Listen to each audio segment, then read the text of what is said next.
We want to basically make sets of cardinality or size 3. For example, you may have 1, 2, 3, you may have 2, 3, 4, etc. Right? The values must be drawn from 1, 2, 3, 4, 5. So we've got 5 possible values that where we want to choose 3 of them to make a set. All right? And let's now try to really do the detailed derivation, and then I'll show you the formula that we're going to use. Okay? So, but the critical number here is, first of all, size 3. That's one thing.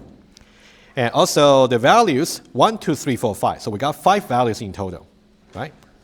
Right? You may have seen something before which will look like this. And then you put 5 at the top and 3 at the bottom. You may have seen that before. This is something ultimately you will have to know, but I would like to just go over with you about how this one can be understood intuitively, and then I'll show you the formula, right? And of course, exactly how to calculate this formula, maybe for the exam, you're more than welcome to include the information like the formula itself into the data sheets if you want. That's no problem, right? You don't need to memorize it. But let's now just go over this just for once, right? I think this can also nicely show you some insight into constructing like a set, like a relations from the set, also power set. To really figure this out, there'll be 3 steps, okay? So step number 1. Let's say rather than making sets which has no ordering, and also no ordering and no duplicates, why don't we try to really make sequences? Make sequences. And here we say no duplicates, but we do have ordering for the sequence, right? Sequence at index 0, index 1, index 2, like an array. Make sequences with no duplicates.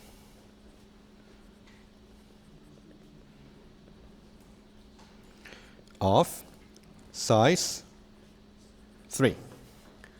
All right, so basically we got, if you think about, we got a sequence here. This index 0, index 1, and also index 2, right?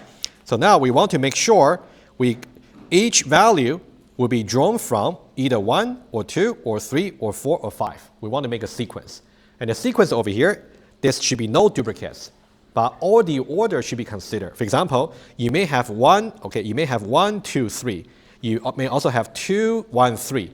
Right? Even though they have the same value, but they are different order. They should be included as well, like a different sequences, right? So for sequence here, we do have to consider the order, but we don't consider duplicates, right? Duplicates should be disallowed. So how exactly should be done over here, right? And before I give you the answer, so let's see how we can figure that out, right? Just for this particular example, right? The way I think about it is this. Since we need a sequence of size 1, 2, and 3, let me present a sequence vertically, okay? So let's say this is going to be element number 1, okay? And this will be element number 2, element number 3, okay? So think about this part here is really about figuring out element 1. And this part here is really about figuring out element 2. Let me use a different color.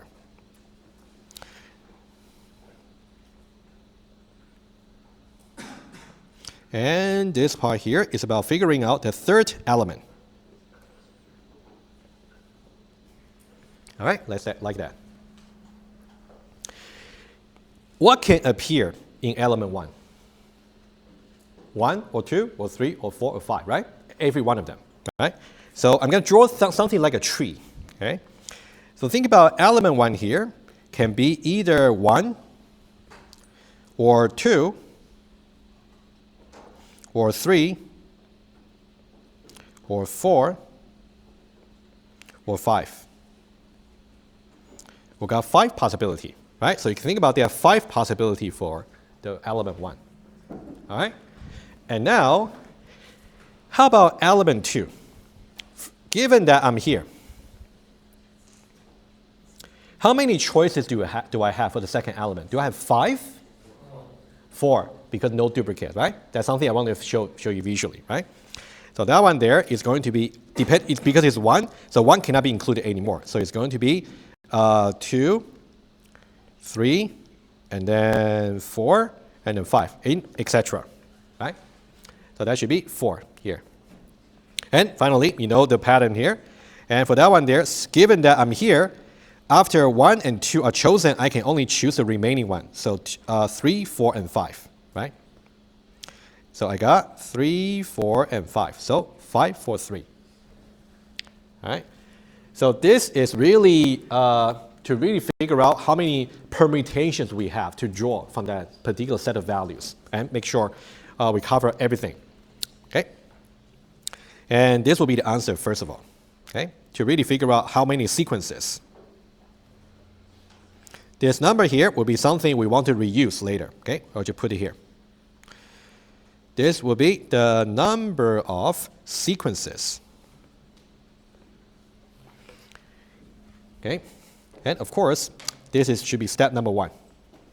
Okay, and for step number 2, given sequence over here, we want to somehow disregard the ordering to make it a set, right? So there will be several related sets that can be made into a single set. There will be several related sequences that can be made into a single set. I will show you what I mean. Okay, so step number 2 over here. We want to disregard the ordering. Disregard ordering of sequences with the same set of contents. Set of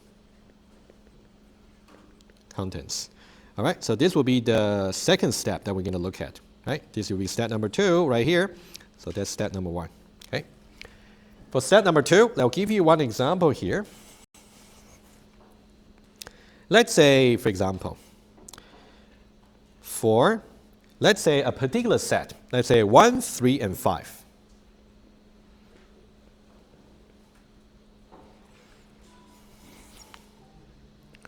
We would have made sequences. So now question for you. How many sequences that we have made from step number 1 will correspond to 1, 3, and 5? How many? Any idea? It turns out it will be 3 factorial. But why? Let's see. All right? So basically you can think about 1, 3, 5 is the set that has no duplicate, which is okay because sequences have no duplicate as well. But it should not have any ordering. But in the sequences themselves, they have ordering. So we want to make sure we include all the sequences there. So let's say here we got 1, 3, 5. We got 1, 5, 3. We got 3, 1, 5. We got 3, 5, 1. 5, 1, 3, 5, 3, 1. Okay. So thinking this way, so we got here at the first element can be 1 or 2 or 3. Okay, 1 or 2 or 3. And then the second element there, you got to choose either this or this. So you got 2 of them. And also, once you got the first 2 elements fixed, you got only 1 choice left. So 3 times 2 times 1. That's the way to really figure out how many sequences are there that really have the same set of elements. Okay? So this one tells you that you got 3 factorial. 3 times 2 times 1, which will be 3 factorial. Okay? 3 factorial sequences that correspond to the same set.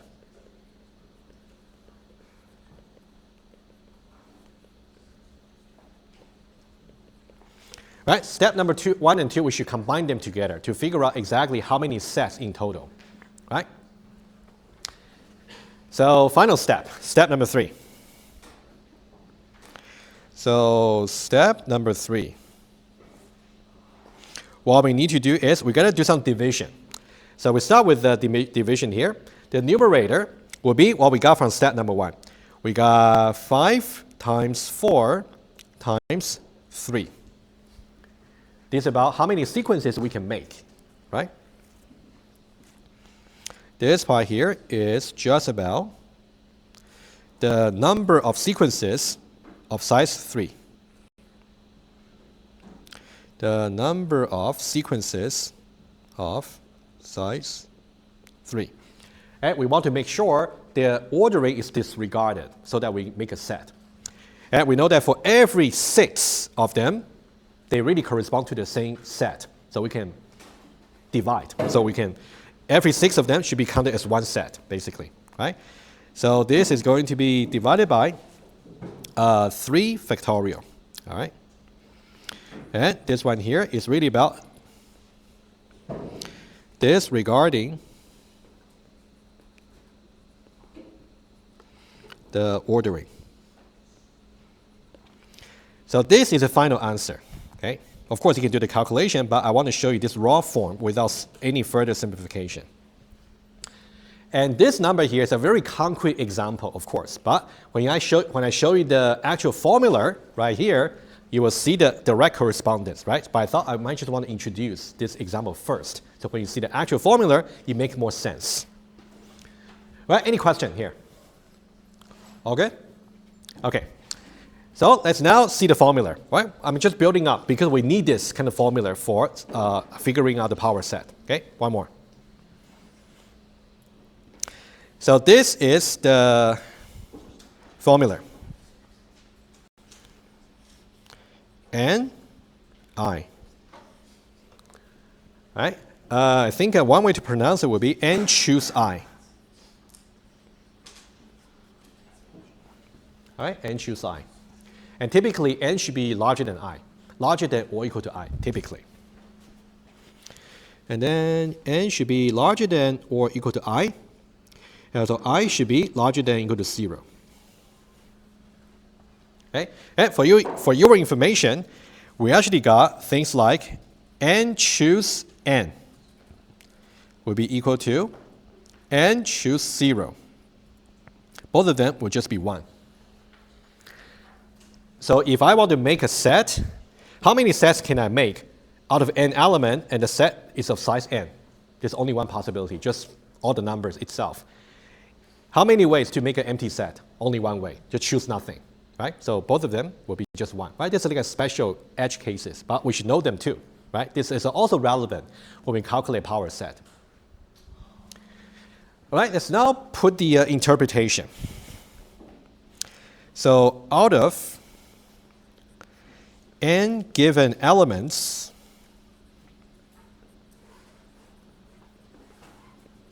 how many ways to make a set of cardinality, or you can say size of I? That's really the question we're asking. Okay, we're getting more and more into the power set itself. Okay, more and more. So here we got n here, n here. Also we got I here, and also I here. Right? You can see the correspondence exactly. All right. So now this is the formula itself, which you can consider putting on your data sheets eventually. But I would suggest you also try. This one is going to be equal to n factorial divided by n minus I factorial times I factorial. That's the actual formula. This one doesn't seem to be very connected to the concrete example that we talked about in the previous page. That's okay. I'm going to show to you.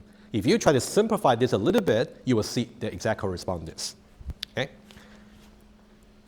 This one here, further, is going to be like this. Okay?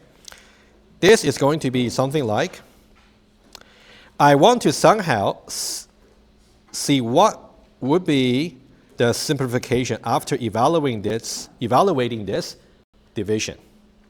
Okay? Assuming that I can do that, that means I only got I factorial left right here. And you can think about the I factorial I is really like the 3 factorial I saw earlier, right? But I want to show this one here. Okay? 5, 4, and 3. How many numbers do we have? 1, 2, and 3, which correspond to the size of the set. And now we say in general, the size of the set should be I. So that means we're expecting to see multiplication, etc. The number of terms here should be exactly I. That's what we are supposed to see. Right? That's kind of the correspondence. And this one here, let me show to you. Okay? So after we simplify this one here, it's going to be n times n minus 1 and also n minus 2 all the way to right here. N minus I plus 1. One question for you right away is, if you look at just this part, how many terms are there in the multiplication? You got 1, 2, 3, all the way to here. We're basically trying to see what's the size of the interval to go from n all the way down to n minus I plus 1. Right? It's exactly I. Okay, I can tell you. Right? That's a basic property you can derive by yourself. That's exactly I terms. We can think another way. If I actually want to continue the n factorial, right, from here, what will be the next term? N minus I. And then n minus I minus 1. Isn't that exactly what the n minus I factorial I kind of cancel out, right? So this is the final answer, right? So this part here about how many terms over here is exactly corresponding to this part over here, right? Starting from, for example, 5 here is about how many elements I have for me to draw the value. So that's exactly n. And then go for as many as you like, as long as it corresponds to what's the cardinality of the set you're trying to build. Okay. One example. Can we calculate this? 10, 2. Or let me put it more interesting for you. Okay, you kind of see that already. If I want you to calculate 10, 8, if you just want to apply for the formula, of course, you can try to say maybe 10 times 9 times 8 times 7 times 6 times 4. Right? You got 1, 2, 3, 4, 5, 6, 7, 8. 8 numbers, right? Divided by 8 factorial. Of course, you can calculate that way, no problem. Okay? But there's another property I want to show to you that can also save you some time. There's one property here. Whenever you got n I is also equal to n minus I. Okay, so this is another property you may want to use sometimes. How do we apply this property right here?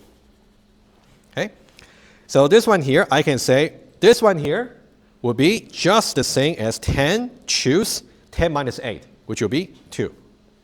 This will be much easier to calculate. It will give you just the same result. If I actually got 10 elements to make a set of size 8, it would be as if I want to find out how many ways there are for me to get rid of 2 elements from there, so I don't really choose from them for the set. So it's really the same. You work out.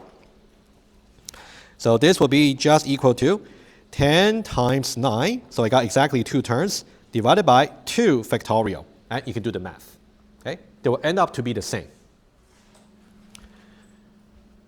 Quite a bit of math, but I think they are still practical, right? Just to figure out the combinations. Any questions?